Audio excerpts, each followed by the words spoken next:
اس سے میں شرمندہ بہت ہوں، مہنگائی کے موسم میں تہوار پڑا ہے۔ اس کے بعد تقریری کے لیے دعوت دیتا ہوں عزیز حسین کو، وہ آئیں تقریر پیش کریں۔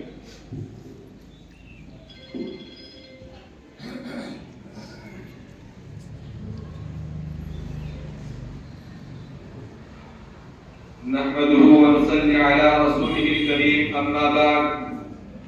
معزز سامعین کرام اور عزیز ساتھیوں، جب ہندوستان کی سرزمین پر انگریزوں کا ناپاک سایہ پڑا، پورے ملک میں انگریزوں نے اپنا جال بچھایا، ملک کے ہر خطے پر ان کا تسلط ہوا۔ انگریزوں نے ہندوستانیوں کے گلے میں غلامی کا پھندا ڈالنا شروع کیا۔ ہندوستان کی معصوم خواتین انگریزوں کی عیاشی کا شکار ہونے لگی، ان کی عفت و عصمت کی چادریں انگریزوں کی حوث کا نشانہ بن گئی۔ تو اس وقت ہر ہندوستانی کے دل میں غلامی کے پھندوں سے نجات پانے کا جذبہ پیدا ہوا اور ہر طرح کی جانی و مالی قربانی پیش کرنے کے لیے تیار ہوئے، اور ہر شخص کی زبان پر بس ایک ہی صدا تھی کہ سرفروشی کی تمنا اب ہمارے دل میں ہے، سرفروشی کی تمنا اب ہمارے دل میں ہے، دیکھنا ہے زور کتنا بازو اللہ دل میں ہے۔ لیکن وہ قوم جس سے انگریز حکمراں کانپتے تھے، وہ معاشرہ جو انگریزوں کی آنکھوں کا کاٹا تھا، وہ جماعت جس کے اتحاد و اتفاق سے انگریزوں کی نیندیں حرام تھی، وہ فریق جسے انگریزوں نے اپنا مد مقابل وہ سب سے بڑا حریف قرار کر رکھا تھا، وہ صرف اور صرف اس ملک کے باعزت، ہمت، بلند اور عظیم المقاصد مسلمان تھے۔ یہی وجہ ہے کہ 1857 عیسوی کی جنگ آزادی میں انگریزوں کا سب سے بڑا ہدف یہ تھا کہ ہندوستان سے قرآن علماء کو ختم کر دیا جائے۔ ان کا بنیادی مشن یہ تھا کہ علماء تیار کرنے والے ان مدارس اسلامیہ کے سلسلے کو ختم کر دیا جائے۔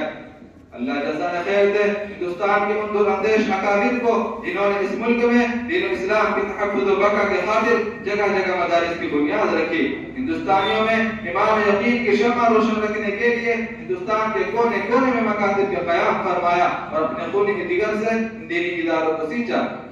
اگرچہ ان مدارس کو گردش وقت نے جب سے اکھاڑ پھینکنے کی دھمکی دی، دشمنان اسلام نے ہر موڑ پر مخالفت کی، منکرین توحید نے اسے دہشت گردی کا اڈا قرار دیا، مگر ان اداروں کے جیالوں نے اپنی ایمانی فراست سے باطل کے ہر حربے کو ناکام بنایا۔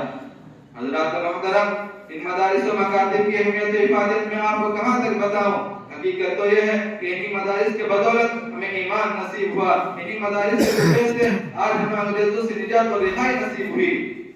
آج دنیا کے کسی بھی کونے میں آج جو اسلامی عالم لہرا رہا ہے، ایمان و یقین کی شمع جل رہی ہے، انہی مدارس کے احسان اور ان کا دین ہے۔ لیکن آج یہی مدارس برادران وطن کے نگاہ میں سب سے بڑے تنکے ہیں۔ سوال یہ ہے کہ آج ہمیں یہ دن کیوں دیکھنے پڑے؟ ان اداروں پر پابندی کا مطالبہ کرنے کی ان میں سکت کہاں سے آئی؟ مدارس کو غیر ملکی سرگرمیوں میں ملوث ٹھہرانے کی ان میں جرأت کیوں کر ہوئی؟ کیا اس میں ہمارا قصور نہیں ہے؟ کیا یہ ہماری بے توجہی کا سبب نہیں ہے؟ کیا مدارس سے ہماری بے التفاتی کا اس میں دخل نہیں ہے؟ ہے اور یقیناً ہے، اور اس طرح ہے کہ ہم سے زیادہ مدارس کی اہمیت کو غیروں نے سمجھا ہے، مکاتب دینیہ کی افادیت کو ہم سے زیادہ غیر مسلموں نے محسوس کیا ہے۔ یہ اچھی طرح جانتے ہیں کہ انگریز جیسے ظالم و جابر قوم کو یہ اچھی طرح جانتے ہیں کہ ان مدارس کے جیالوں نے انگریز جیسے ظالم و جابر قوم کو ہندوستان چھوڑنے پر مجبور کر دیا تھا۔ اگر آپ بھی یہ مدارس کے سپورٹ اپنے صفحوں میں اتحاد پیدا کر لیں، آپسی اختلافات کو بھلا کر ملت اسلامیہ کے مفاد کو اپنا نصب العین بنا لیں، تو یہ جب اور جس وقت چاہے ہمارا کام کر سکتے ہیں۔ وآخر دعوانا الحمدللہ رب العالمین۔